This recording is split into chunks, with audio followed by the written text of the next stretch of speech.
My wife wanted to be the surrogate for her rich boss. I warned her not to do it, but she did it anyways, saying, "It's my body, my choice." Now she and her family is begging me. But I am clear. Not my baby, not my problem. Let me tell you how my entire world got flipped like a goddamn pancake on a Tuesday night in October. My name's Grant Walker, and up until that moment I thought I had a pretty decent handle on my life. Sure, the mortgage was kicking my ass. The kids were driving me nuts with their constant need for new sneakers that cost more than my first car. And my job at the accounting firm wasn't exactly setting my soul on fire. But, hey, that's middle-class America for you, right? We're all just treading water, hoping we don't drown before retirement. I was sprawled on our beat-up leather couch, the one we'd bought from a garage sale 3 years ago because we couldn't afford the fancy sectional Melissa had been eyeing at Pottery Barn, flipping through Netflix like it was my part-time job. You know how it is. Scroll for 20 minutes, watch nothing, repeat until bedtime. The kids were finally asleep after what felt like a 3-hour negotiation about why they couldn't have ice cream for dinner. And for once, the house was quiet enough that I could actually hear myself think. Melissa walked into the living room with that weird smile she gets when she's about to tell me she bought something expensive without asking. You married folks know the look. It's somewhere between, "Please don't be mad," and "I'm about to ruin your day."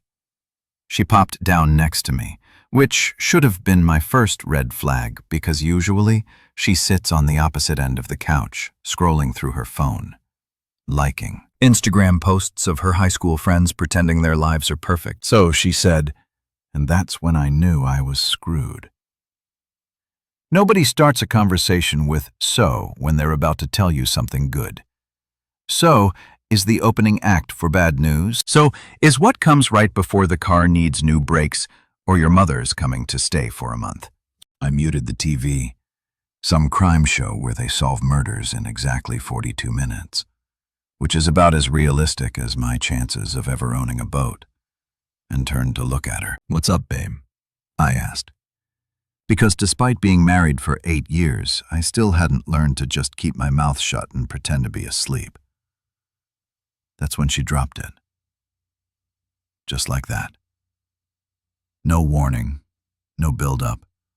No, "Honey, we need to talk." She just looked at me with those big brown eyes that had gotten me into this mess in the first place and said, "I'm going to be a surrogate for my boss, Mr. Whitmore."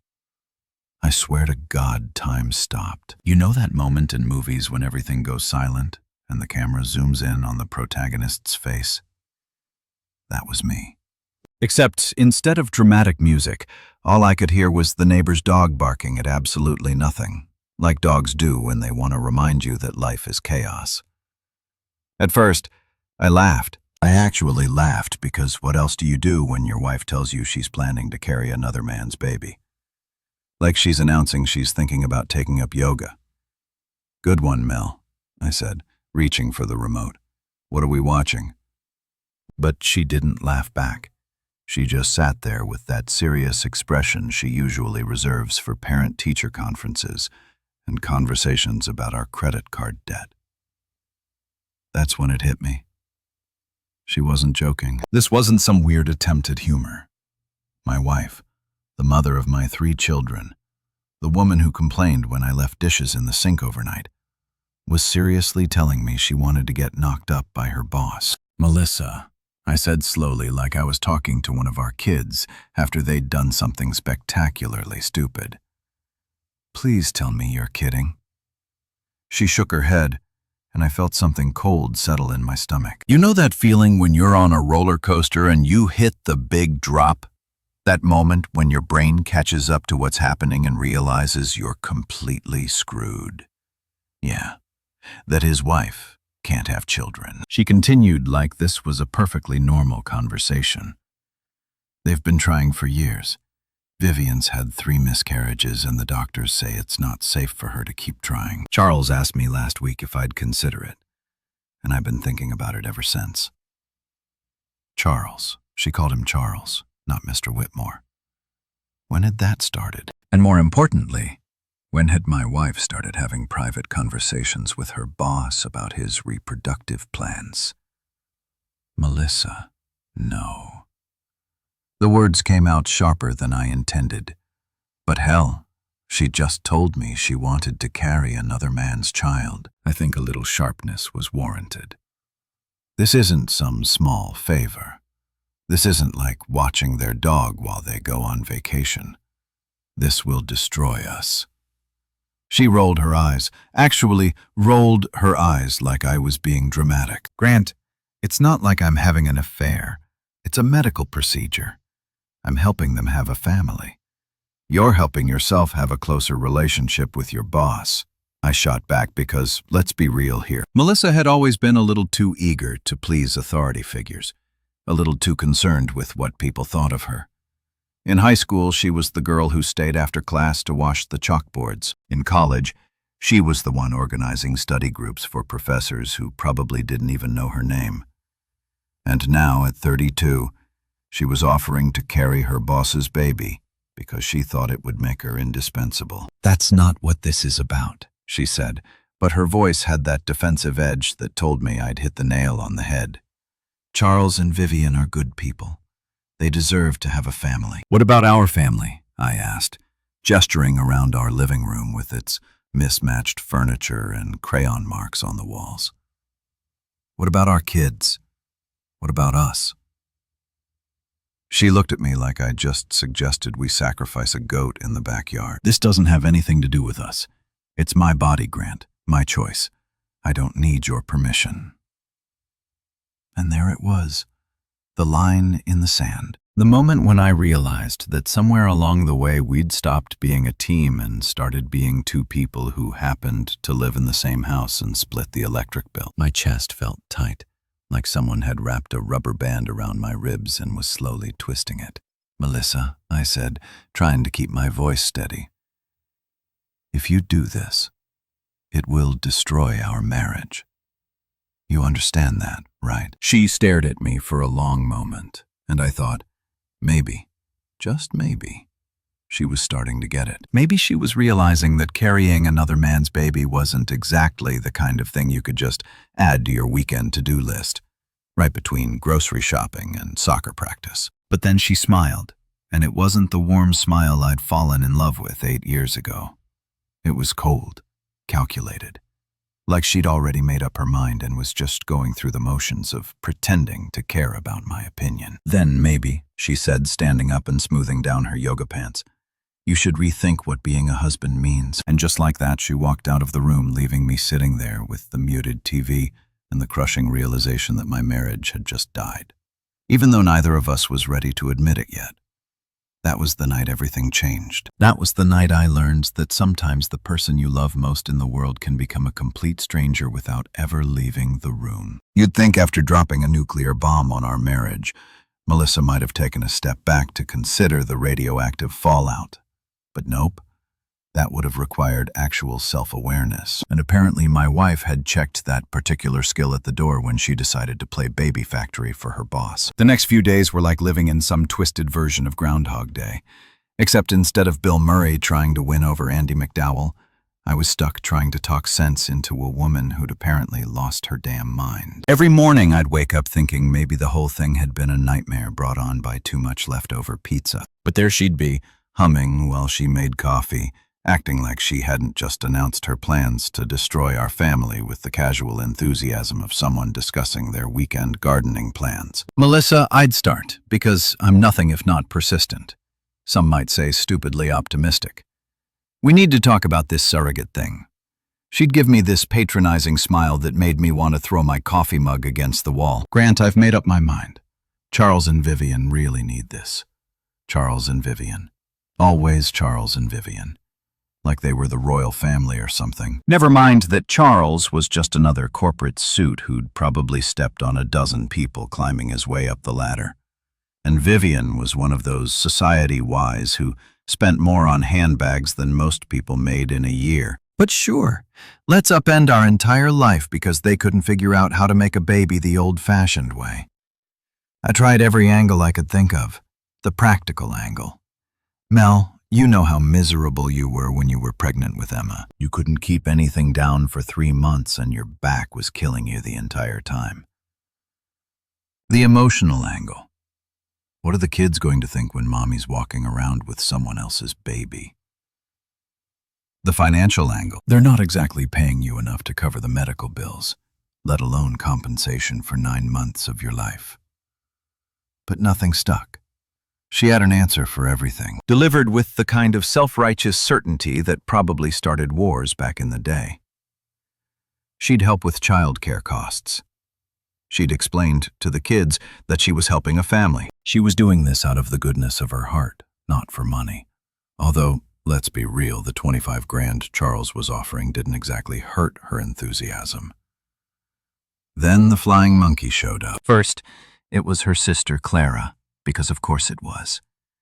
Clara had always been jealous of Melissa, jealous of her job, her house, her kids, probably even her split ends if we're being honest. So, naturally, when Melissa called to share her brilliant plan, Clara jumped on the supportive sister bandwagon like she was running for political office. The call came on a Thursday night while I was helping Jake with his math homework, trying to remember why algebra was supposed to be important when you grow up to be an accountant who spends his days entering numbers into spreadsheets that nobody reads.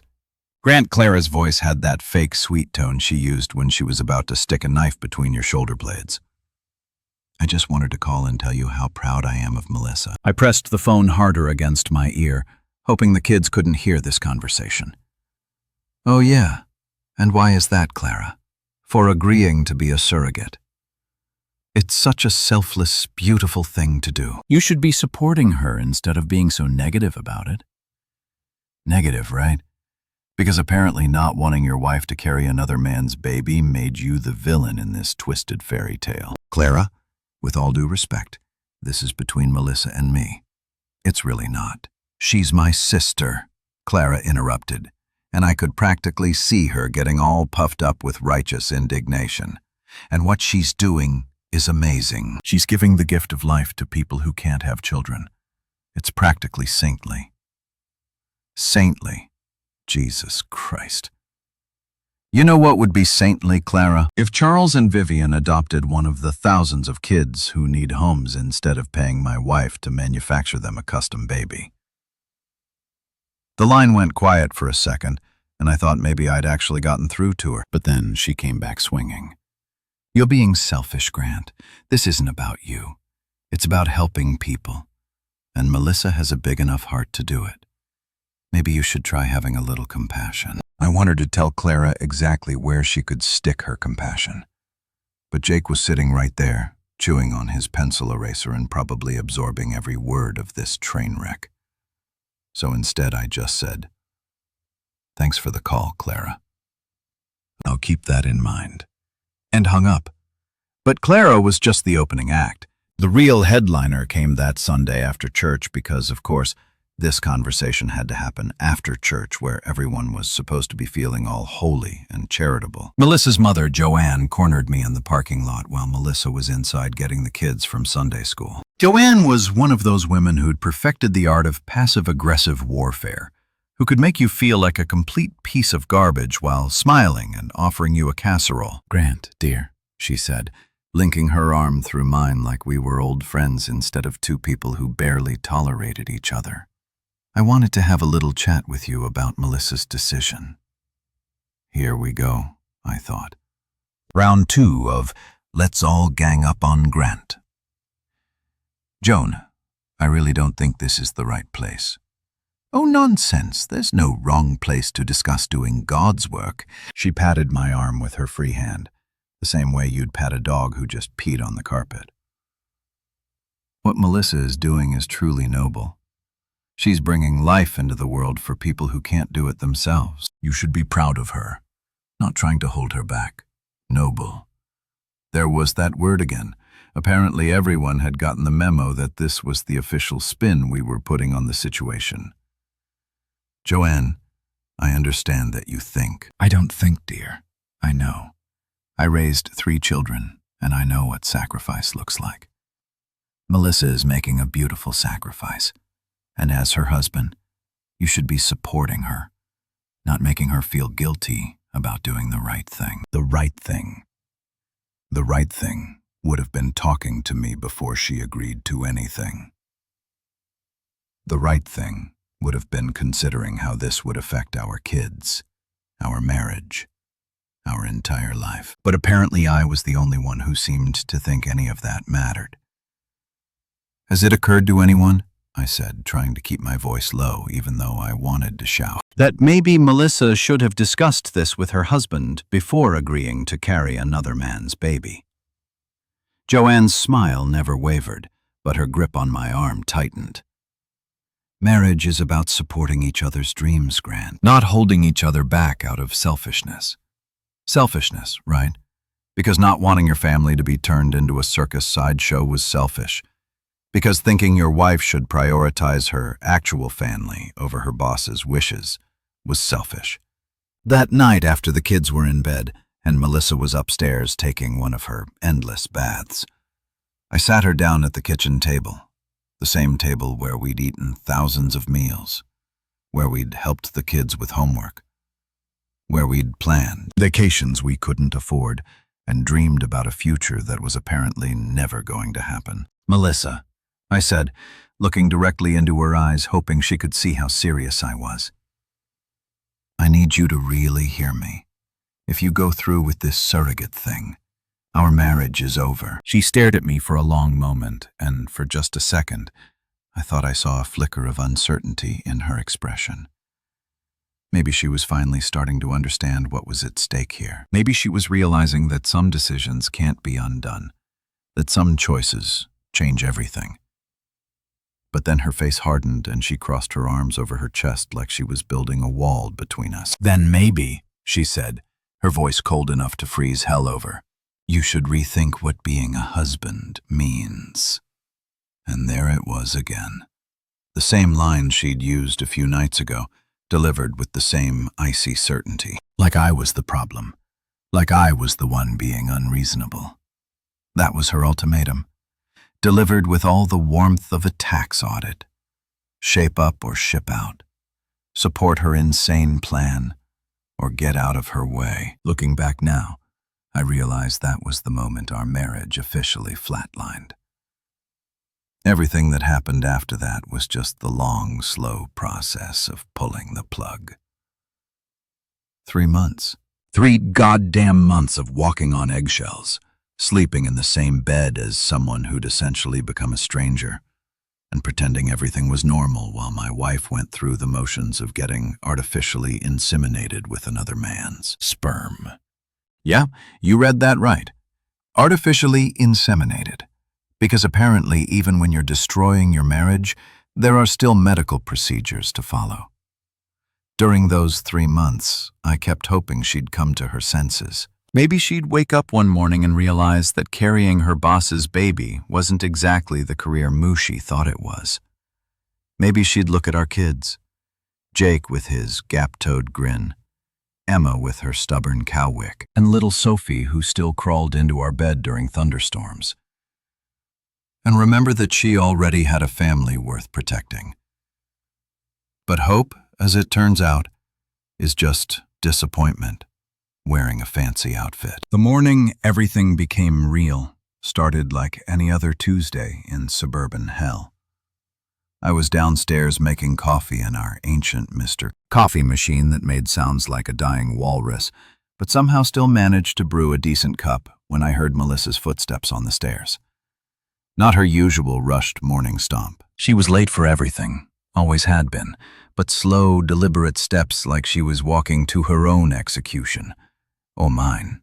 She appeared in the kitchen doorway wearing that ratty pink bathrobe she'd had since college, the one with the coffee stain on the front that no amount of bleach could remove. Her hair was pulled back in one of those messy buns that women somehow make look effortless but probably takes 20 minutes to achieve. And she was holding something in her hand. A pregnancy test. Because of course she was.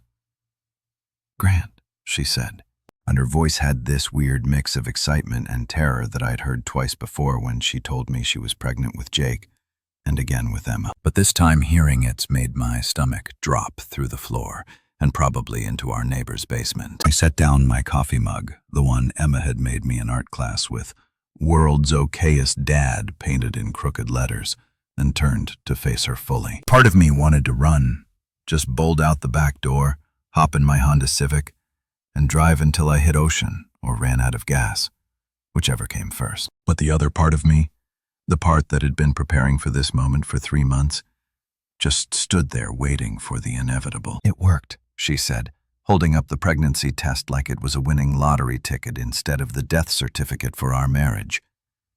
"I'm pregnant." And there it was, the moment when theoretical became real, when stupid became irreversible, when my wife officially became pregnant with her boss's baby. She was standing there with this triumphant smile on her face like she'd just won the Nobel Prize for outstanding achievement in ruining your family. And all I could think was how completely and utterly screwed we were. I didn't yell. I didn't throw anything. I didn't grab her by the shoulders and shake her until she came to her senses. I just looked at her. Really looked at her and said the only thing that made sense anymore. "Okay. That's it. Just okay." One word for letters, the period at the end of the sentence that had been our marriage. She blinked at me, clearly expecting some kind of bigger reaction. Maybe she thought I'd suddenly see the light and realize what a beautiful, generous thing she was doing. Maybe she thought I'd break down and beg her to reconsider. Or maybe she thought I'd lose my shit completely and give her the dramatic confrontation she could use to justify everything she'd done. But I didn't give her any of that. I just picked up my coffee, took a sip, and said it again. "Okay, that's it?" she asked. And now there was confusion creeping into her voice. "That's all you have to say?" I shrug, which I know sounds callous, but what else was there to do? We'd already had every conversation worth having about this topic. I'd already told her exactly what would happen if she went through with it. She'd already made it clear that my opinion didn't matter to her. So, yeah, okay. Pretty much covered it. "Melissa," I said, setting my mug down and turning toward the stairs. "You made your choice 3 months ago. Now, I'm making mine." I went upstairs, got dressed for work, and kissed each of my kids goodbye like it was any other morning. Jake was trying to eat his cereal while simultaneously playing some game on his tablet. Emma was having a meltdown because her favorite shirt was in the dirty laundry, and Sophie was sitting in her high chair painting her face with yogurt. Normal chaos. Beautiful. Normal chaos. That was about to get a whole lot more complicated. Melissa followed me to the front door, still in that damn bathrobe, still holding the pregnancy test like it was made of gold. "Grant, we need to talk about this," she said, and the desperation in her voice almost. Al almost made me feel sorry for her. Almost. "No," I said, grabbing my keys from the bowl by the door. The ceramic bowl Emma had made in 2nd grade that was supposed to look like a flower, but mostly looked like something you'd find at the bottom of a pond. We really don't. And then I left. I drove to work, sat in my cubicle, and spent 8 hours entering numbers into spreadsheets while my marriage imploded in slow motion. Around lunchtime, I pulled out my phone and called James Holloway, a divorce attorney I'd gone to high school with. We played on the same baseball team junior year. He was a decent shortstop, terrible at math, and apparently great at destroying marriages for a living. "Jim," I said when he picked up, "it's Grant Walker. I need a lawyer." There was a pause, and then he said, "Jesus, Grant, what did you do?" "It's not what I did," I said, looking around the office to make sure nobody was listening. "It's what my wife did. She's pregnant with her boss's baby." Another pause, longer this time. "Come again?" "She's a surrogate for her boss and his wife. I told her not to do it. She did it anyway. Now I need to know what my options are." Holy shit, man. That's... wow. "Okay, can you come in tomorrow morning? We need to talk about this in person." 2 days later, I had divorce papers drawn up. Professional, clean, no-nonsense divorce papers that laid out exactly what I wanted. Custody of our 3 kids, half the house equity, and absolutely zero responsibility for the baby she was carrying. I had James serve them to her at her office because I figured if she could make major life decisions without consulting me, I could return the favor. She called me that afternoon, sobbing so hard I could barely understand what she was saying. "You can't be serious," she kept repeating, like saying it enough times would somehow make it true. "You can't be serious." But I was serious. Dead serious. More serious than I'd ever been about anything in my life. "Melissa," I said, sitting in my car in the parking lot of a Starbucks because I couldn't have this conversation at home with the kids listening. "I told you exactly what would happen if you did this. You didn't believe me. That's not my fault." Even her boss got involved because apparently Charles Whitmore thought his money and influence extended to my personal life. He called me that evening, his voice dripping with that fake concern that rich people use when they're pretending to care about the little people. "Grant," he said, and I could practically hear the expensive suit he was wearing. "I think there's been a misunderstanding. What Melissa is doing, what she's doing for Viven and me, it's a beautiful thing. A gift. You should see this as something to be proud of, not something to run away from. A gift. A beautiful gift." That's what he called the destruction of my marriage. "Mr. Whitmore," I said, using his formal title because screw his first name familiarity. "Let me make something clear. You hired my wife's body to carry your baby. You destroyed my marriage. That makes this your problem, not mine. Handle it." And then I hung up on him because, rich or not, boss or not, he didn't get to lecture me about my own life. That night, lying in bed next to a woman who was carrying another man's child, I realized something important. Betrayal doesn't always come with dramatic music and tear-filled confrontations. Sometimes it comes with a triumphant smile and a pregnancy test delivered over morning coffee like it's good news, instead of the end of everything you thought you knew about your life. You know what's funny about filing for divorce? It doesn't actually make your wife disappear. I mean, I knew that logically. I'm not a complete idiot, but somehow I'd thought that once I served Melissa those papers, she'd magically vanish from my daily life like a bad dream or a telemarketer who finally gets the hint. Instead, she just kept existing in my space, growing another man's baby while acting like nothing had fundamentally changed about our situation. The first few weeks after dropping the divorce bomb were like living in some twisted version of the Twilight Zone. Melissa refused to move out, claiming she needed stability during this difficult time. Apparently, carrying your boss's baby is stressful. Who knew? So, we were stuck in this bizarre domestic purgatory where we shared a house, kids, and a mortgage, but absolutely nothing else. She'd set up camp in the guest bedroom, the one we'd always said we'd turn into a home office someday when we had money and motivation. Now it looked like a nursery showroom had exploded in there. Boxes of baby stuff everywhere, a crib that was still in pieces leaning against the wall, and enough prenatal vitamins to supply a small army of pregnant women. The whole room smelled like that weird combination of new plastic and false hope. The worst part wasn't the constant reminder that my wife was playing house with someone else's genetic material. No, the worst part was how she kept acting like I was still her husband, like I was still somehow responsible for taking care of her during her journey. That's what she called it, a journey.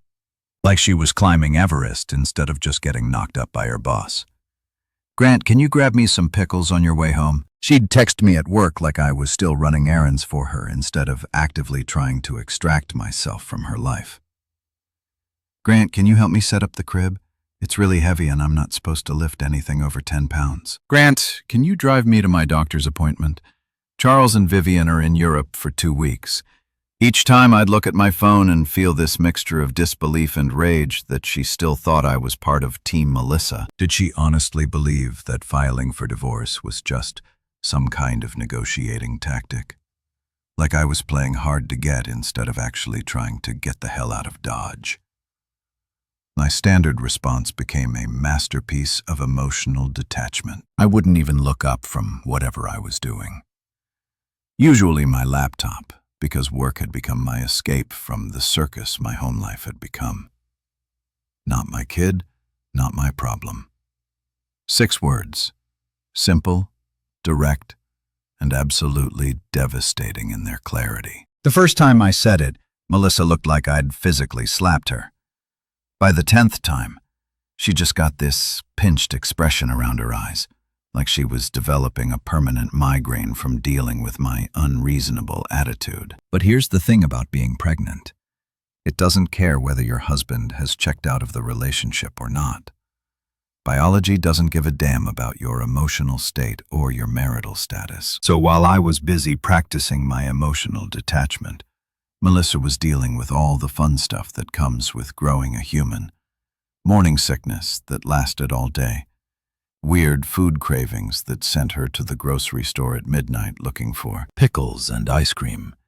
And the kind of exhaustion that made her fall asleep sitting up watching Netflix. And when things got really tough, when the glamorous reality of being a surrogate mother started to hit her, guess who she turned to for support? Not Charles and Vivian, who were busy living their fabulous rich people life. Not her sister Clara, who was great at cheerleading from a distance but mysteriously unavailable when actual help was needed. Not her mother, Joanne, who'd suddenly developed a case of selective hearing whenever Melissa called, asking for assistance. Nope. She turned to me, the guy she'd basically told to go screw himself when he asked her not to carry another man's baby. The pattern was always the same.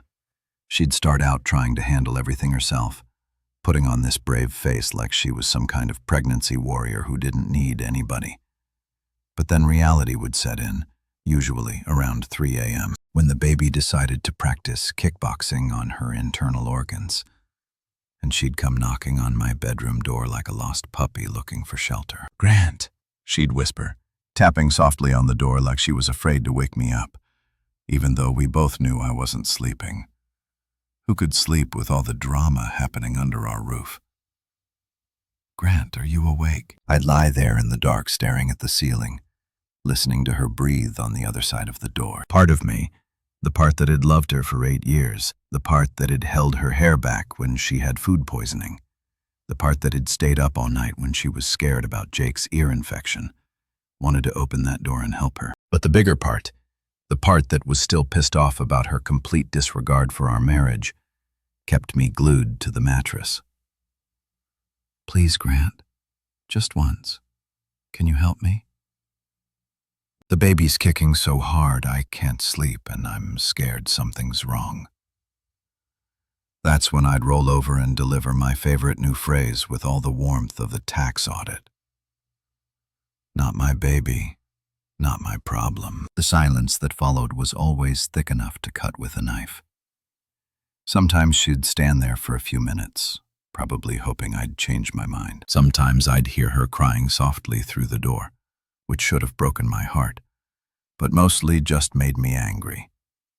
She'd made her choice, and now she was learning that choices have consequences. Even our neighbors started to notice that something was off.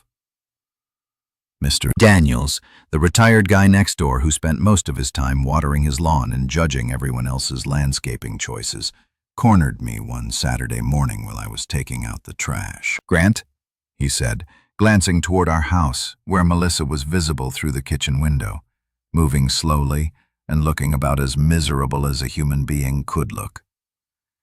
"Everything okay over there?" "Melissa looks exhausted." I followed his gaze and saw her struggling to reach something in the top cabinet, her pregnant belly making it impossible to get close enough to the counter. 6 months ago, I would have rushed inside to help her. Now I just shrugged and kept walking toward the garbage cans. She made her bed.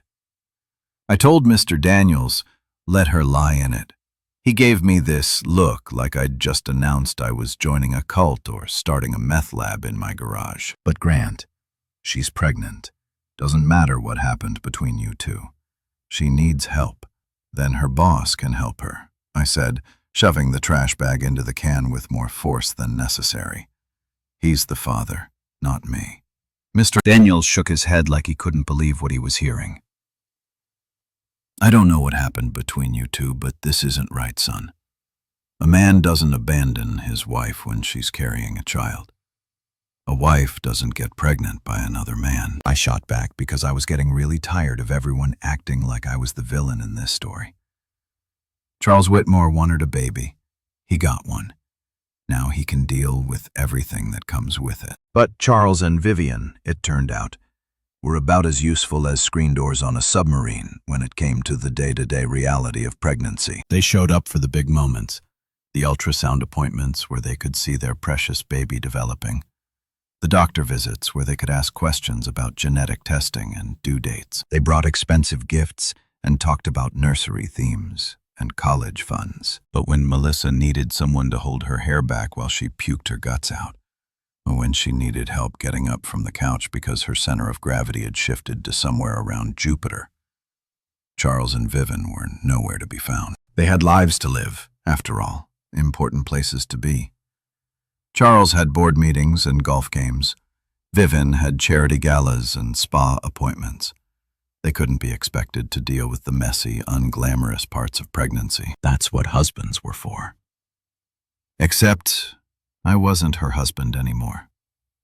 Not in any way that mattered. I was just the guy who happened to share a house with her while lawyers figured out how to divide up 8 years of marriage into neat little legal categories. I was the roommate who knew where she kept the good ice cream and which brand of prenatal vitamins didn't make her nauseous, but who had absolutely zero interest in using that knowledge to make her life easier. Because here's the thing nobody talks about when they're busy judging your choices.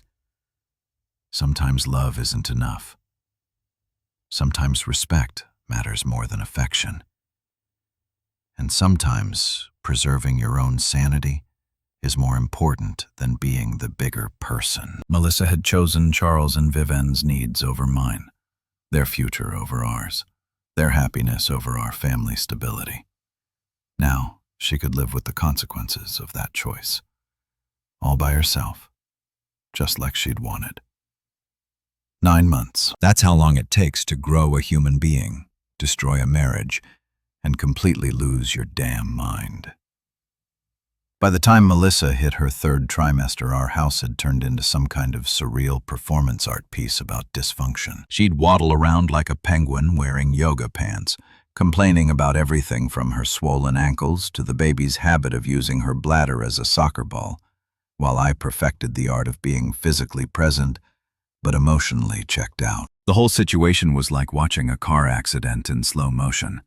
You know it's going to end badly, but you can't look away because the human brain is wired for disaster porn. Every day brought some new drama, some fresh reminder that my wife was carrying another man's genetic legacy while I counted down the days until I could legally extract myself from this nightmare. The birth itself happened on a Tuesday in March because apparently even babies don't have the courtesy to arrive on convenient days. I was at work, deep in the thrilling world of quarterly tax filings when my phone started buzzing like an angry hornet. The first call was from Melissa, which I let go to voicemail because I'd learned that answering her calls only led to requests for favors I had no intention of granting.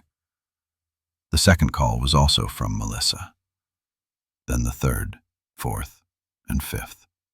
Finally, I picked up, figuring maybe the house was on fire or one of our actual kids needed something.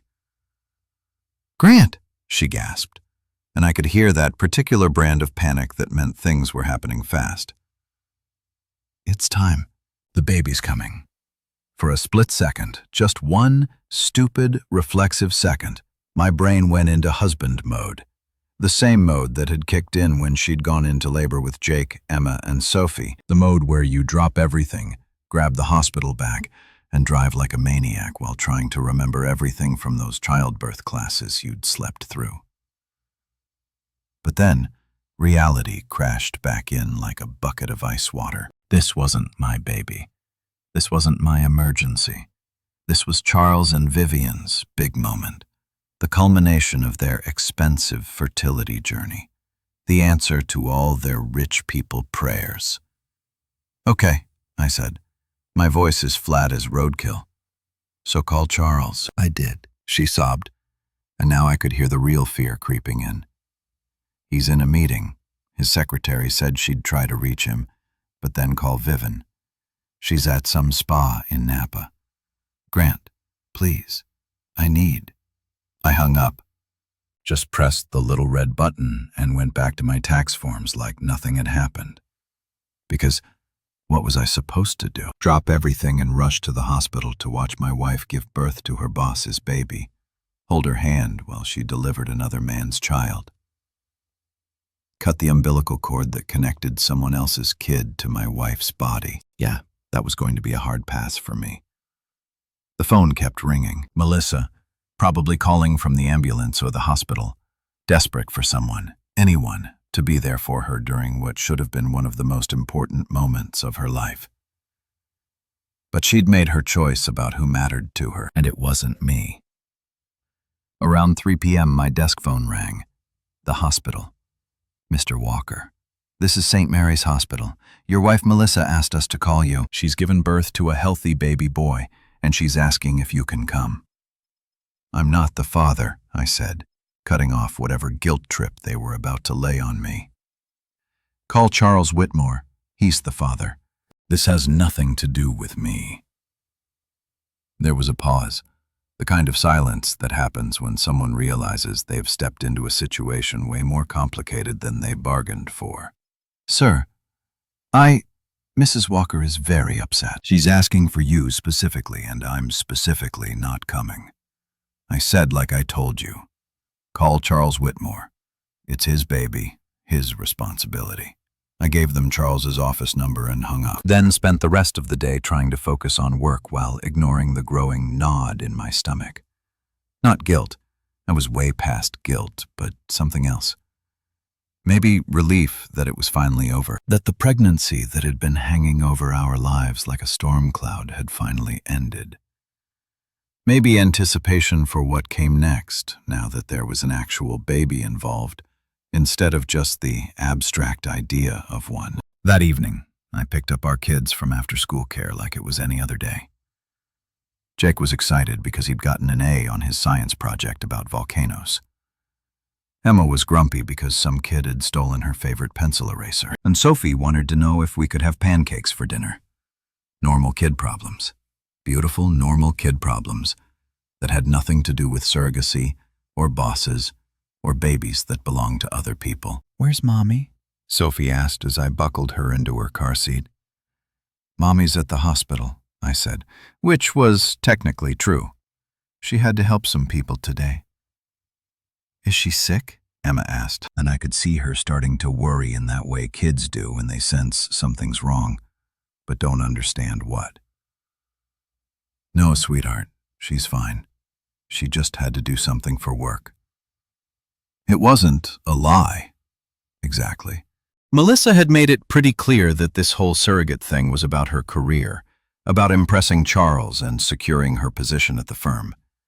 So, yeah, it was work-related. We went home, ordered pizza, and had what turned out to be one of the nicest evenings we'd had in months without Melissa's pregnancy hormones turning every conversation into a potential minefield. Without the constant tension of living with someone who'd fundamentally betrayed everything our marriage was supposed to represent. The house felt peaceful for the first time in 9 months. Around 8 p.m. after the kids were in bed, my phone rang. Melissa, calling from the hospital, her voice thick with exhaustion and something that might have been regret. Grand, she whispered, like she was afraid someone might overhear. Please come. I'm scared. And for just a moment, I felt something crack inside my chest. Not enough to change my mind, but enough to remind me that once upon a time, I'd loved this woman enough to marry her. Enough to have 3 kids with her. Enough to believe we'd grow old together on some front porch somewhere, watching our grandkids play in the yard. But love isn't always enough. Sometimes it's not even relevant. Call Charles, I said, my voice gentler than it had been in months, but still absolutely final. He's the father, not me. Charles is. He's busy. The baby's beautiful, Grant. He has these tiny little fingers and he's so perfect. And I need someone here who cares about me. That's when it hit me. The real tragedy of the whole situation. She'd spent 9 months carrying this baby for people who saw her as nothing more than a high-end incubator. And now that the job was done, she was discovering exactly how much they actually cared about her as a person. Charles was busy, probably celebrating with Vivienne somewhere expensive, while the woman who'd carried their child lay in a hospital bed alone and scared, realizing that she'd traded her marriage for people who couldn't even be bothered to show up when she needed them most. But that wasn't my problem anymore. I tried to warn her.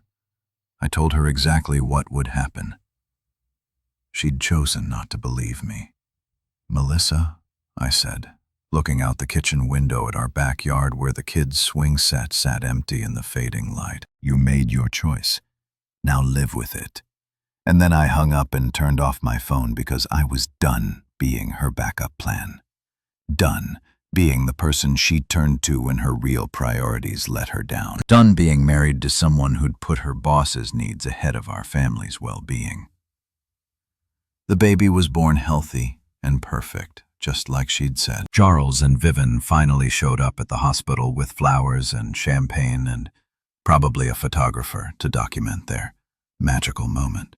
They got their custom-made baby, their happy ending, their perfect little family. And I got to start figuring out what my life looked like without the woman who'd been the center of it for 8 years, but who'd chosen to give the most intimate part of herself to someone else. The thing about rock bottom is that it's surprisingly comfortable once you've been there for a while. You'd think it would be this dramatic, soul-crushing experience, but really it's more like settling into a worn-out recliner. Not pleasant exactly, but familiar enough that you stop noticing how much it sucks. Melissa came home from the hospital 3 days after giving birth, and it was like watching a ghost try to resume its old haunting routine. She moved through the house like she was sleepwalking, clutching that baby like it was the last life preserver on the Titanic, and looking at me with these desperate, hollow eyes that screamed, "Fix this," louder than any words ever could. But here's the thing about being the guy who warned everyone the ship was going to sink. By the time you're proven right, nobody wants to hear "I told you so." They just want you to somehow magically make everything okay again, like you're some kind of domestic superhero who can undo months of spectacularly bad decisions with the power of forgiveness and selective amnesia. Not happening. The first week was almost funny, in a dark comedy sort of way. Melissa would shuffle around the house in her ratty bathrobe looking like an extra from a zombie movie, while Charles and Vivienne's beautiful gift screamed at all hours of the day and night. Turns out, babies don't give a damn about your motivations for having them. They're going to cry whether you're their biological mother or just the lady who happened to carry them for 9 months. She'd set up a makeshift nursery in the guest bedroom, complete with all the baby gear that Charles and Vivienne had bought, but apparently couldn't be bothered to take home yet. The irony wasn't lost on me. Here she was playing house with someone else's kid while our actual children tiptoed around the house like they were afraid to breathe too loud. "Mommy, why is the baby here?" Sophie asked one morning, standing in the kitchen doorway in her favorite pajamas. The ones with unicorns, that she insisted had magical powers. "I thought you said he was going to live with other people." Melissa looked like Sophie had just asked her to explain quantum physics in interpretive dance. "Well, sweetheart, sometimes babies need to stay with their birth mommy for a little while before they go to their forever home." Birth mommy. Jesus Christ. She was talking about herself like she was running some kind of baby rental service, like when we fostered Mr. Whiskers before he went to live with Grandma. Emma piped up because my 8-year-old apparently had a better grasp on the situation than my wife did. "Something like that," Melissa said, which was probably the most honest thing she'd said in months. But the comparison to our brief stint fostering Joanne's cat was more accurate than Melissa wanted to admit because, just like with Mr. Whiskers, everyone expected me to help take care of something that wasn't mine and wasn't staying. The bottles started appearing in our sink like some kind of domestic plague. Formula containers cluttered our kitchen counter. Dirty diapers overflowed the garbage can, and our washing machine ran constantly, churning through an endless cycle of tiny clothes and blankets that smelled like that particular combination of baby powder and desperation. And through it all, Melissa kept shooting me these looks, part pleading, part anger, part complete bewilderment that I wasn't stepping up to help her with her noble sacrifice. Like I was failing some test I'd never agreed to take. The breaking point came on a Thursday night about 2 weeks after she'd brought the baby home. I was in the living room trying to help Jake with his math homework while the baby screamed bloody murder upstairs when Melissa appeared at the top of the stairs looking like she'd been through a blender. "Grant," she called down, her voice cracking with exhaustion. "Can you please just hold him for 10 minutes? I need to take a shower." I didn't even look up from Jake's algebra worksheet. Not my baby, not my problem. It was the same response I'd been giving for months, delivered with the same flat tone I perfected during our entire pregnancy nightmare. But something about hearing it in that moment, with the baby crying and Melissa looking like she was about to collapse, made it land differently. She came down the stairs slowly, still holding the baby, and I could see her hands shaking. Not from exhaustion, though she was definitely that, but from rage. Pure, undiluted fury that had been building up for weeks. "You know what?" she said, her voice getting louder with each word. "I am so sick of your attitude. You owe me this much." That's when I finally looked up from the homework. Jake was staring at both of us with wide eyes, probably wondering if his parents were about to start throwing furniture at each other. The baby was still screaming, which seemed appropriate for the moment. "I owe you," I repeated, standing up slowly because this conversation was clearly going to require my full attention. "I owe you what exactly?" "Support!" she screamed, and the baby's crying got even louder, like he was trying to match her energy. "I'm your wife. This is your home. You can't just pretend I don't exist." "Jake," I said, keeping my voice calm, "go upstairs and play in your room for a while. Okay, buddy." He scrambled out of there like his pants were on fire, which was probably the smartest thing anyone had done in our house all week. Once he was gone, I turned back to Melissa and let her have it. All the anger I'd been swallowing for months, all the resentment I'd been choking down, all the hurt I'd been pretending didn't exist. It all came pouring out. "Let me tell you what I owe you," I said, my voice deadly quiet. "I owe you absolutely nothing. You want to know why? Because you're not my wife anymore. Not in any way that matters." Her face went pale, but I wasn't done. "You chose to get pregnant by another man. You chose to carry your boss's baby. You chose his needs over our marriage, his wants over our family, his happiness over everything we built together. So no, Melissa, I don't owe you support. I don't owe you help. I don't owe you a goddamn thing." "It's not like that," she protested. But her voice was weaker now, like she was starting to realize how deep the hole she dug really was. "It's exactly like that," I shot back. "You want to play house with Charles Whitmore's baby? Fine. But don't expect me to be your backup husband when the real parents can't be bothered to show up." That's when she really lost it. The baby was screaming, she was screaming, and I was standing there watching my marriage finally die its long overdue death. "You're abandoning me," she shrieked like somehow I was the villain in this story. "How can you be so cruel?" "I'm not abandoning you," I said, grabbing my keys from the counter because I needed to get out of there before I said something I'd actually regret. "I'm just refusing to clean up your mess anymore." "Where are you going?" she demanded.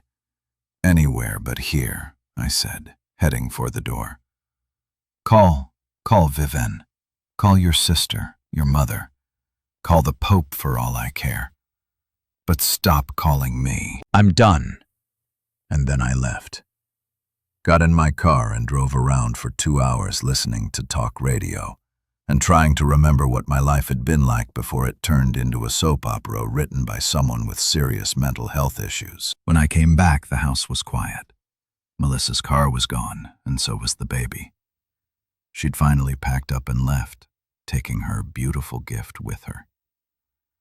For the first time in months, I could hear myself think. For the first time in almost a year, my house felt like home again instead of a war zone.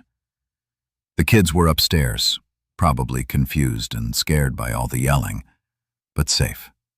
Our actual children, the ones who mattered, the ones I'd been trying to protect through this whole nightmare. I made them mac and cheese for dinner, the good stuff from the box, not the fancy organic kind Melissa always insisted on. And we ate in front of the TV like we were having an indoor picnic. Nobody mentioned the baby. Nobody asked where Mommy went. They just seemed relieved that the constant crying had stopped and the house felt normal again. That night, after I tucked them all in and made sure they knew they were safe and loved, I sat in my kitchen and realized something important. Sometimes the kindest thing you can do for someone is refuse to enable their self-destruction. Melissa had made her choice. Now she could live with it. You know what they say about peace and quiet? It never lasts long enough. For exactly 2 blissful days after Melissa packed up her baby drama and left, my house felt like an actual home again. The kids and I fell into this easy rhythm where we could eat cereal for dinner without judgment, watch cartoons without someone sighing dramatically about screen time, and generally exist without walking on eggshells around a woman who'd spent the last year making everyone else's life miserable. But apparently the universe has a sixth sense of humor, because just when I started to believe that maybe, just maybe, I could get through this divorce without any more insanity, the flying monkeys descended. It started with my voicemail inbox lighting up like a Christmas tree.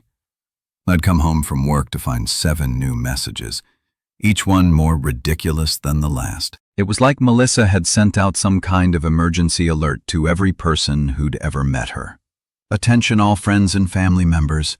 Gran is being mean to me. Please call and tell him he's a terrible person. The first message was from her sister Clara because, of course it was. Clara had apparently appointed herself as the head of the Grant is obviously Satan committee, and she was taking her new job very seriously. Grant, her voice came through my phone speaker with all the warmth of a tax audit. I cannot believe what Melissa told me. She's sitting in my living room right now crying her eyes out because her own husband abandoned her with a newborn baby. How can you be so heartless? She's your wife, Grant. Your wife. Where is your sense of responsibility? I had to laugh at that one. Responsibility, right? Because apparently I was responsible for taking care of a baby that wasn't mine, born as a result of a decision I'd explicitly opposed for people who couldn't be bothered to handle their own parenting duties. That made perfect sense in Clara's twisted little world. The next message was from Melissa's college roommate, some woman named Jennifer, who I'd met exactly twice in 8 years of marriage, but who apparently felt qualified to judge my entire character based on whatever sob story Melissa had fed her. Grant, this is Jennifer Morrison, Melissa's friend from college. I just wanted to say that I think what you're doing is absolutely disgusting. Melissa is going through the hardest time of her life, and instead of supporting her, you're being selfish and cruel. She gave that couple the most precious gift anyone can give, and you're punishing her for it. I hope you can live with yourself. The most precious gift, Jesus Christ. They were all reading from the same script. Like carrying your boss's baby was some kind of humanitarian effort instead of a spectacularly bad career move that destroyed a marriage. But the real masterpiece came from her mother, Joanne, who'd apparently been saving up her passive-aggressive energy for one devastating voicemail that lasted nearly 5 minutes. Grant, dear, she began, using that saccharine tone she always used when she was about to gut you with surgical precision. I just got off the phone with my daughter, and I have to say, I'm deeply disappointed in you. Deeply disappointed. When Melissa married you, I thought she was getting a man who would stand by her through thick and thin, for better or worse. But apparently I was wrong. She paused there, probably for dramatic effect, before launching into the main course of her guilt trip. That poor girl is sitting in Clara's apartment right now with a beautiful baby boy. And she's heartbroken because the man she married, the man who promised to love and honor her, has turned his back on her in her hour of need. She's exhausted. She's scared, and she's dealing with all of this alone because you've decided to be petty and vindictive instead of being the husband she needs. Petty and vindictive. That's what Joanne called my refusal to play house with my wife's boss's baby. Not principled, not self-respecting. Petty and vindictive. I raised 3 children, Grant, and I know what sacrifice looks like, what Melissa did. Carrying a child for a couple who couldn't have their own. That's the kind of selfless act that should make a husband proud, not angry. The fact that you can't see that says more about your character than hers. The voicemail went on for another 2 minutes, covering everything from my supposed lack of Christian values to my failure as a role model for our children. By the end of it, I was half convinced that I was indeed the Antichrist, and Melissa was some kind of modern-day saint who'd been unfairly persecuted for her noble deeds. But the absolute cherry on top of this Bishop Sunday came the next evening when my phone rang during dinner. I was helping Sophie cut up her chicken nuggets when Charles Whitmore's name appeared on my caller ID. Charles fucking Whitmore. The man who'd hired my wife's reproductive system was calling to lecture me about my attitude. The balls on this guy could have been registered as their own small country. I almost didn't answer, but curiosity got the better of me. I had to hear what this pompous had to say for himself. "Grant," he said when I picked up his voice dripping with that fake concern that rich people use when they're slumming it with the little people. "I hope you don't mind me calling. I got your number from Melissa." Of course he did, because apparently my soon-to-be ex-wife was just handing out my personal information to anyone who asked. "What can I do for you, Charles?" I asked, putting him on speaker so I could continue helping Sophie with her dinner. If he was going to waste my time, he could at least provide some entertainment for the kids. "Well, I wanted to talk to you about this situation with Melissa and the baby. I think there's been a misunderstanding." A misunderstanding, right? Like I'd somehow misunderstood the part where my wife got pregnant with his kid. "I'm not sure what you think I'm misunderstanding," I said, cutting up him as nuggets while she made faces at the phone. "Seems pretty straightforward to me, Grant. What Melissa has done for Vivian and me, it's incredible. It's a gift beyond measure. She's given us the chance to have a family, to experience the joy of parenthood that we thought was lost to us forever. You should be proud of her. You should be supporting her through this transition." Like carrying someone else's baby was some kind of career change instead of a marriage-ending betrayal. "Charles," I said, wiping barbecue sauce off Sophie's face. "Let me explain something to you. You hired my wife to carry your baby. You destroyed my marriage. You got what you paid for. Now it's your responsibility to deal with the consequences." There was a pause, and I could practically hear him trying to figure out how to spin this in his favor. "But Grant, you're still part of this family. We're all connected now through this beautiful child. We need to work together, support each other." That's when I lost it, because this bitcher, this rich, entitled piece of garbage who treated my wife like a rental womb, was trying to tell me that I was part of his family now. Like his money gave him the right to reorganize my entire life to suit his convenience. "Listen to me very carefully. Charles," I said, my voice getting deadly quiet. "We are not family. We are not connected. We are not anything. You wanted a baby, you got one. You hired my wife's body and destroyed my marriage in the process. But here's the thing that makes this your problem, not mine, Grant. I don't think you understand. No, I understand perfectly. You thought you could buy your way into parenthood without dealing with any of the messy parts? Well, congratulations. Those messy parts include middle-of-the-night feedings, diaper changes, and a woman who's probably realizing that being a surrogate isn't quite the glamorous experience she thought it would be. But that's your mess to clean up, not mine. But Melissa needed to think about what she was doing before she did it. I interrupted. She needed to consider how this would affect her actual family before she agreed to carry your baby. She needed to listen to her husband when he told her this was a terrible idea. But she didn't do any of those things, did she?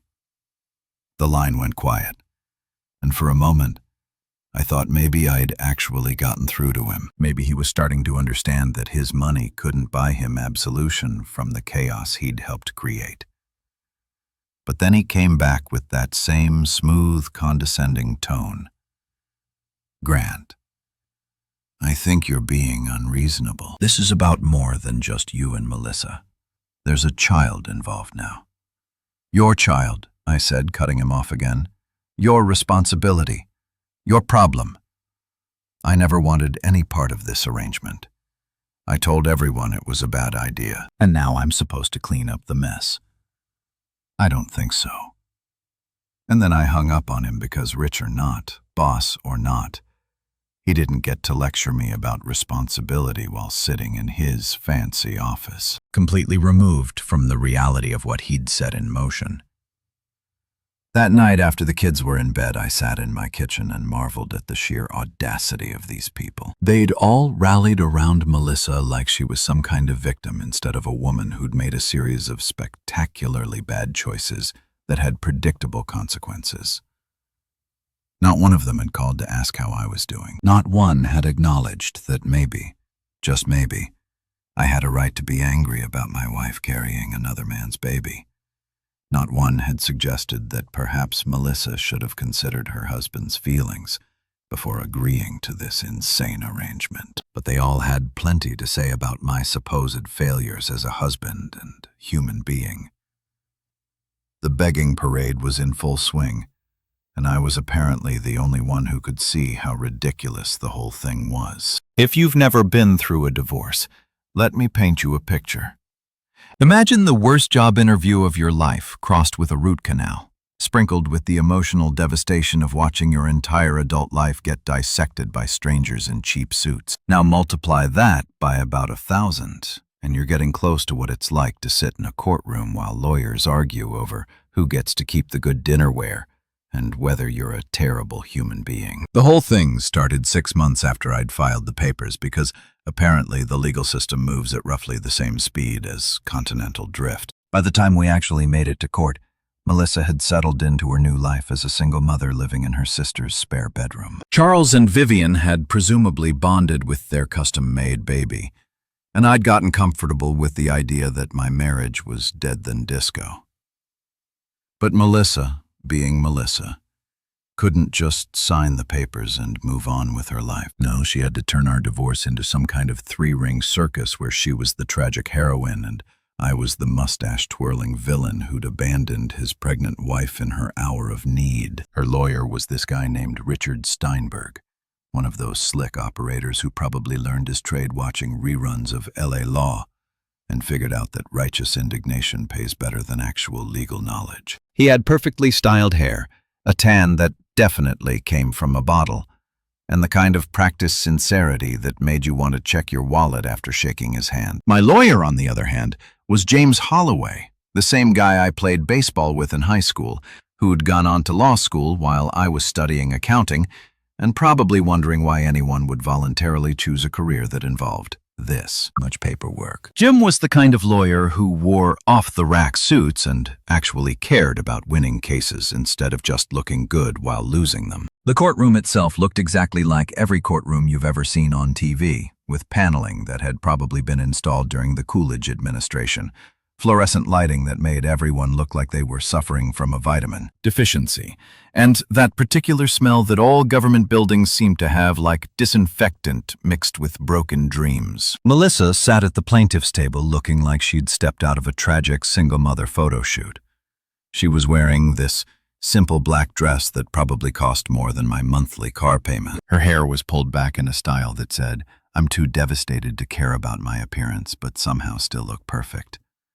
And she had this expression on her face like she was bravely enduring an unthinkable injustice. Behind her in the gallery sat her entire support squad. Clara looking appropriately outraged. Joan dabbing at her eyes with a tissue like she was watching a particularly sad episode of This Is Us. And I fucking you not. Charles and Vivian Whitmore sitting in the back row like they were attending a community theater production of Poor Melissa Gets Screwed Over by Her Mean Husband.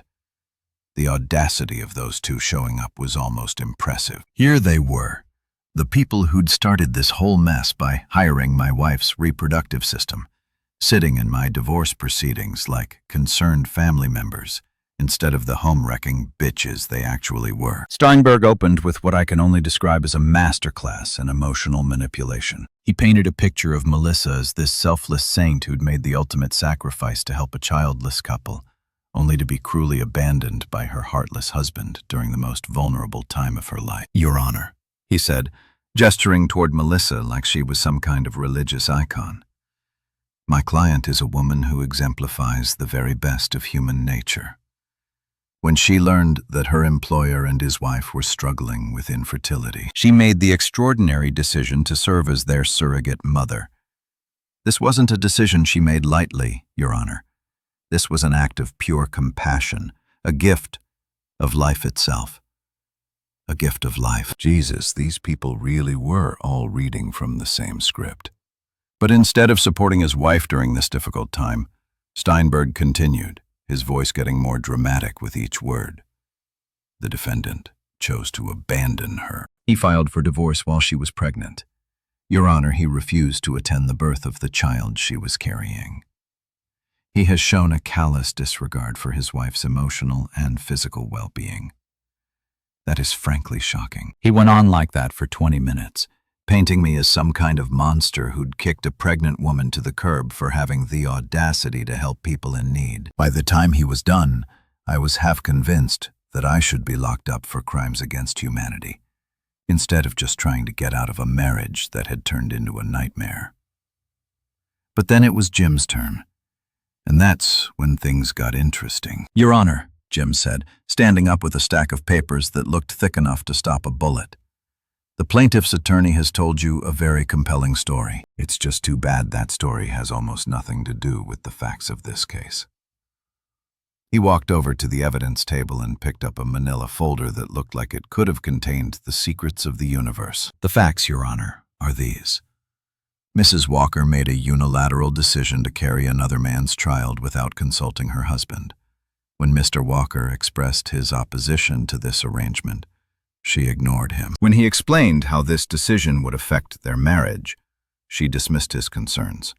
And when he told her explicitly that proceeding with this surrogacy would end their marriage, she chose to proceed anyway. Jim opened the folder and pulled out what looked like a phone bill on steroids. Your Honor, I'd like to submit into evidence a series of text messages between the plaintiff and her sister in which she admits that her husband was opposed to the surrogacy from the beginning. I'd also like to submit several email exchanges between the plaintiff and her employer, Mr. Whitmore, in which she discusses the surrogacy arrangement without ever mentioning her husband's objections. Steinberg jumped up like his chair was on fire. Objection, Your Honor. These communications are privileged. Over, the judge said, looking like he was already tired of this case, and it had barely started. Continue, Mr. Holloway. Jim smiled the way a shark smiles when it spots a wounded seal. Your Honor, these communications clearly show that Mrs. Walker was fully aware of her husband's position on this matter. In one text message to her sister, she explicitly states, and I quote, "Grant is being such a baby about this. It's my body, my choice. He doesn't get a vote." I watched Melissa's face go pale as Jim read that text out loud. Apparently, she'd forgotten about her little sister Toyster honesty session. Furthermore, Your Honor, I'd like to submit a recording of a conversation between Mr. and Mrs. Walker, in which Mr. Walker clearly states that if she proceeds with the surrogacy, their marriage will be over. Mrs. Walker's response, and again I quote, was, "Then maybe you should rethink what being a husband means." The judge looked up from his notes with the expression of a man who just realized he was dealing with something way more complicated than a standard divorce case. "Mr. Holloway, are you suggesting that your client warned his wife about the consequences of her actions?" "That's exactly what I'm suggesting, Your Honor." Mr. Walker made his position crystal clear from the beginning. He told his wife that carrying another man's child would destroy their marriage. She chose to ignore that warning. The dissolution of this marriage is the direct result of Mrs. Walker's decision to prioritize her employer's needs over her husband's clearly stated concerns. Steinberg tried to recover, arguing that a husband should support his wife's decisions regardless of his personal feelings.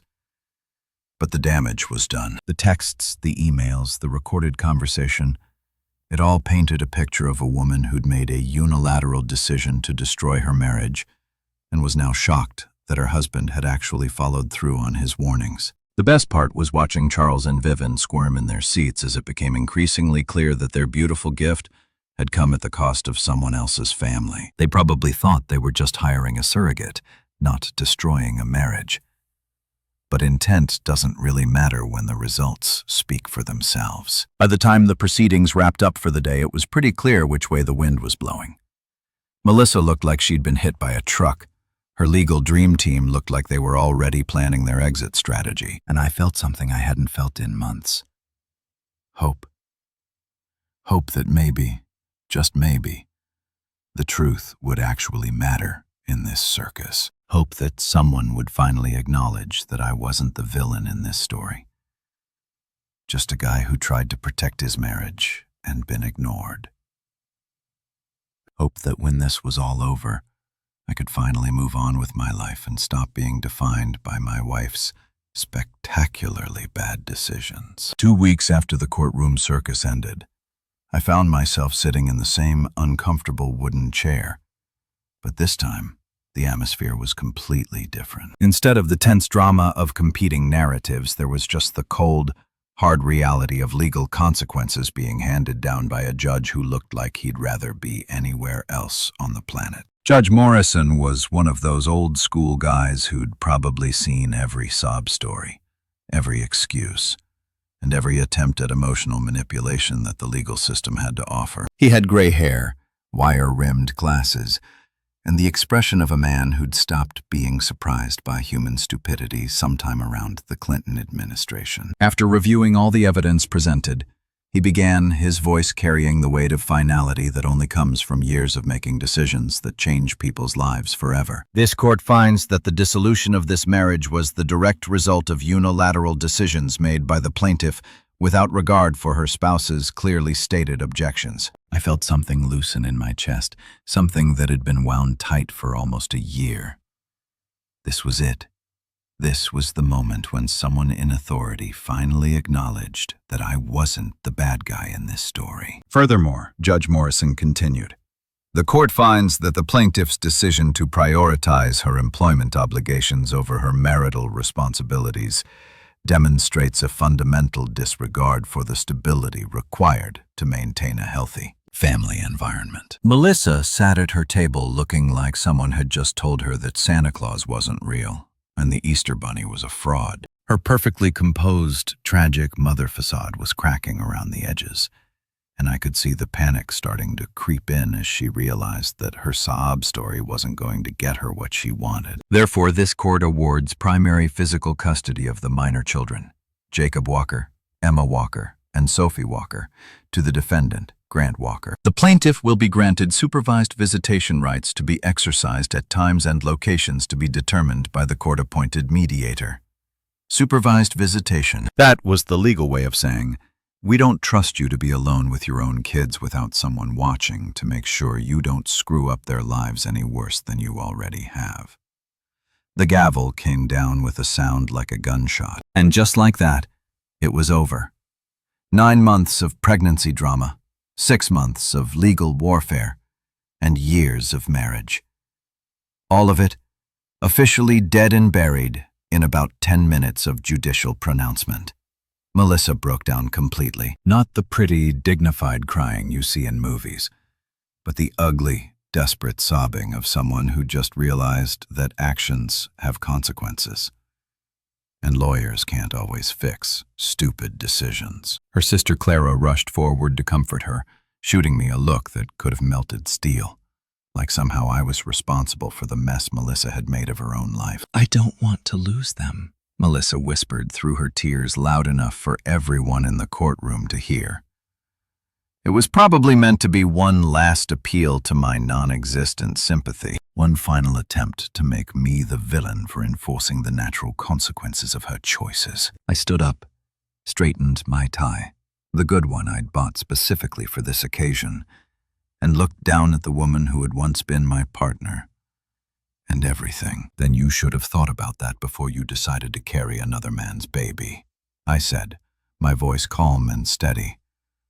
"You should have thought about them when Charles asked you to be his surrogate. You should have thought about them when I told you this would destroy our family. But you didn't think about them, did you? You thought about yourself." Her crying got louder, more desperate, but I wasn't done. "You want to keep seeing our kids? Then show up for them. Be the mother they deserve, instead of the woman who traded their family stability for her boss's approval. Prove that they matter more to you than your career ambitions or your need to impress people who don't give a damn about you." I picked up my briefcase, the same one I'd carried to work every day for 8 years, back when I thought I was building a life with someone who shared my priorities, and headed for the door. "But understand this, Melissa," I said, turning back for one last look at the mother of my children. "I won't let you drag them into your mess. I won't let you use them as emotional support animals while you figure out how to live with the consequences of your choices. They deserve better than that. They deserve a parent who puts them first." Outside the courthouse, the September air felt crisp and clean, like the world had been washed by rain, even though the sky was perfectly clear. Jim walked beside me, probably savoring his victory, but smart enough not to gloat about it. "You did the right thing, Grant," he said as we reached our cars. "Those kids need stability, and Melissa's proven she's not capable of providing that right now." I nodded, but I wasn't thinking about being right or wrong. I was thinking about Jake, Emma, and Sophie waiting for me at home with the babysitter, probably wondering why Daddy had to go to court again, and when things would finally get back to normal. For the first time in almost a year, I had an answer for them. Things were going to get back to normal, starting right now. No more drama, no more chaos, no more wondering whether the woman who was supposed to be their mother would make another decision that would turn their world upside down. Just me and them building something stable and sane from the wreckage of what used to be our family. It wasn't the happy ending I'd imagined when I'd first gotten married, but it was better than the alternative. It was a chance for all of us to start over, to build something new without the constant threat of someone else's bad decisions destroying everything we cared about. For the first time in months, I felt like I could breathe again. 6 months later, I'm sitting in my kitchen on a Saturday morning, watching Jake attempt to make pancakes while Emma argues with Sophie about whether syrup belongs on scrambled eggs. The house smells like coffee and slightly burned batter. The morning light is streaming through windows that actually stay clean now that nobody's crying on them constantly.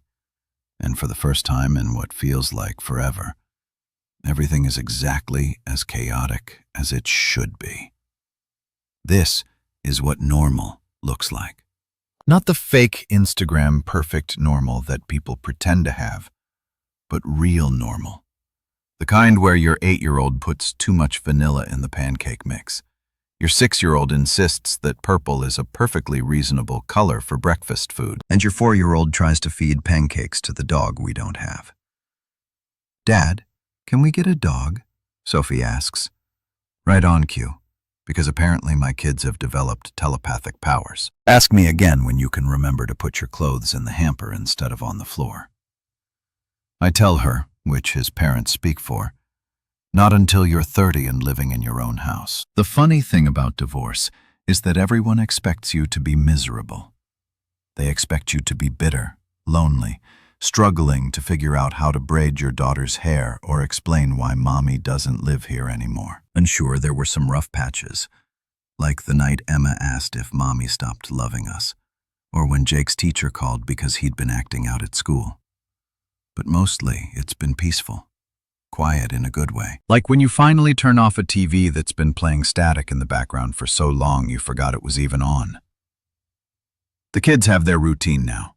School, homework, dinner that doesn't come with a side of drama. Weekend movies where nobody sizes dramatically about screen time. Bedtime stories that don't get interrupted by phone calls from people wanting to discuss the moral implications of my abandonment of a woman who chose another man's baby over her own family. Melissa still calls sometimes, usually when she's run out of money, discovered that Charles and Vivian aren't quite as generous with their beautiful gift provider as they were during the pregnancy, or realized that being a single mom living in her sister's spare bedroom isn't quite the empowering experience she thought it would be. Grant, I know we've had our differences, but could you help me out with the electric bill?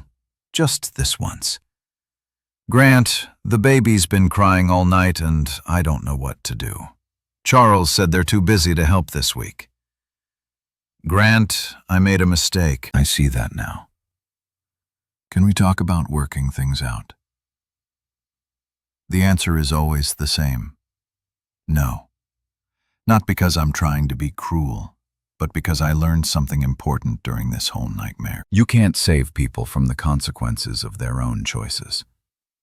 You can't love someone into making better decisions. And you definitely can't build a stable life with someone who's willing to torch everything you've built together for the approval of people who see her as nothing more than a means to an end. Her choices are her burden now, not mine. The kids see her every other weekend, supervised visits at a neutral location, because the court decided she needed to prove she could prioritize their well-being over her own drama. Sometimes she shows up, sometimes she doesn't. The kids have learned not to get their hopes up too high, which breaks my heart but also makes me proud of how resilient they are. Dad, Emma says, interrupting my thoughts. Jake put eggshells in the pancakes. Did not, Jake protests. That's just texture. Gross texture, Sophie adds helpfully. I look at my 3 kids, my actual kids, the ones I chose to protect when their mother chose something else, and feel something I haven't felt in a long time. Contentment. Not happiness exactly, because this isn't how I thought my life would turn out, but contentment with the knowledge that I did the right thing, even when it was hard. All right, troops, I say, standing up to survey the pancake disaster. Let's start over. And this time, maybe we leave the eggshells out of the recipe. Can we put chocolate chips in instead? Sophie asks. Absolutely, I say, because life's too short for plain pancakes, and too precious to waste on people who don't appreciate what they have. Outside, it's starting to rain, but inside our house, our actual home now, not just the place where we used to live, it's warm and safe and exactly where we belong. Not my baby, not my problem, but these kids. This life we're building together. This peace we've found in the aftermath of someone else's spectacularly bad decisions. This is all mine, and I'm never letting anyone take it away from us again.